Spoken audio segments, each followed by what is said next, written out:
मोदी का हनुमान कहे जाने वाले चिराग पासवान ही बीजेपी का लंका जलाने में लगे हुए हैं। और हम ऐसा क्यों कह रहे हैं, क्योंकि चिराग पासवान एनडीए में रहते हुए 40 लोकसभा सीट पर चुनाव लड़ने की तैयारी कर रहे हैं।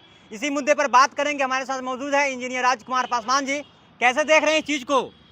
देखिए, सबसे पहले मैं साफ कर देना चाहता हूँ आपको कि जो दलित विरोधी नेता है, संविधान विरोधी नेता है, आरक्षण विरोधी नेता है, बहुजनों को कटवाने वाला नेता है, वैसे नेता की ताकत नहीं है कि अकेले 40 सीट पे लड़ ले। तैयारी तो कर रहे हैं ना साहब, हमारी भी पार्टी है युवा बिहार सेना। मतलब एनडीए गठबंधन में रहते हुए 40 सीट पर तैयारी करना क्या इशारा है? आपको बता रहा हूँ ना, ये मोदी के हनुमान और हनुमान के भगवान श्री राम, आका श्री राम नरेंद्र मोदी, उनको अच्छी तरह से पता है कि ये जो मेरा नकली हनुमान है, उसके पास ये जितना सीट मांग रहा है उसके पास तो पहलवान ही नहीं है।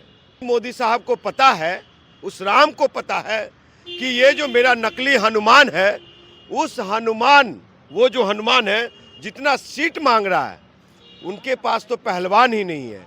और इसी कारण वो चाह रहे हैं, संघ भाजपा चाह रही है कि लोक जनशक्ति पार्टी रामविलास पासवान अपना पार्टी को विलय कर ले भाजपा में और चिराग पासवान मेरे सिंबल पे चुनाव लड़े। शर्मा जी हैं, जितने उनके इर्द गिर्द पार्टी में तिवारी जी हैं, शर्मा जी हैं, वर्मा जी हैं, वो सब जिस दिन अगर ऐसा हुआ तो चिराग पासवान खत्म। चिराग के तो दोनों हाथ में लड्डू है। इधर महागठबंधन की तरफ से भी 10 सीट का ऑफर आया है।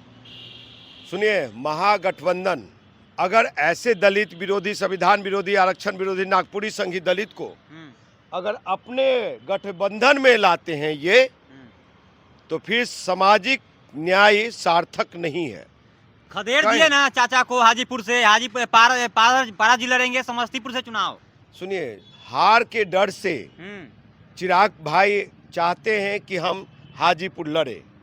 तो हाजीपुर आप लड़ना चाहते हैं तो हाजीपुर के संदर्भ में आज तक आपने दिया क्या? वहाँ के 10 साल सांसद जमुई के रहते हुए हाजीपुर के लिए किया क्या? कितने फंड लाए, कितने मंत्रालय से आप फंड ला के युवा नौजवानों को कल्याण किया? ये बड़ा बात है। क्या लगता है आपको कि ये चिराग पासवान एनडीए के साथ रहकर चुनाव लड़ेंगे या अलग होंगे?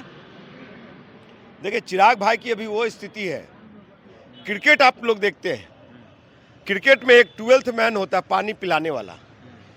तो समझे, दूसरे के तो पानी नहीं पिला सकते, खुद ही पानी पी करके कभी संघ भाजपा के पैर पकड़ रहे हैं, कभी महागठबंधन को पैर पकड़ रहे हैं और उस बीच में पानी बोतल लेकर दौड़ रहे हैं 12th मैन की तरह। तो अभी चिराग भाई की वो स्थिति है कि ना घर के रहेंगे ना घाट के। चिराग पासवान को बहुत ज़्यादा 2 सीट मात्र 2 सीट चाचा ले लो, 2 सीट भतीजा ले लो।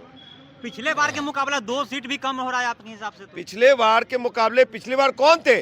रामविलास पासवान थे। चिराग भाई का कोई वजूद नहीं था, हैसियत नहीं थी, एक मामूली से सांसद थे। आपको बता दूं कि चिराग पासवान ऐसे एक नेता है जिसका, रामविलास पासवान जी को तो ताकत था। वो कह देते थे कि मेरे पास 7 सीट, मतलब मुझे 7 सीटें चाहिए।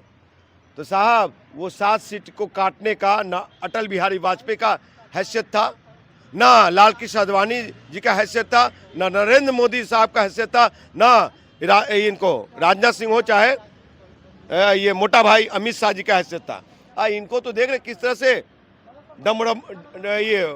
बनडमरू बना रखा है। तो बनडमरू का जानबे करते हैं क्या हाल होता है। तो भाई, चिराग पासवान के साथ हमारी सिंपैथी है। मुझे बड़ा दुख हो रहा है कि समाज जिस नेता पे विश्वास करता है, ऐसे नकली नेताओं को कहीं पे वजूद नहीं है। देखिए, चिराग पासवान अमित शाह से मिलकर 5 लोकसभा के सीट और 1 राज्यसभा के सीट की मांग किए हैं।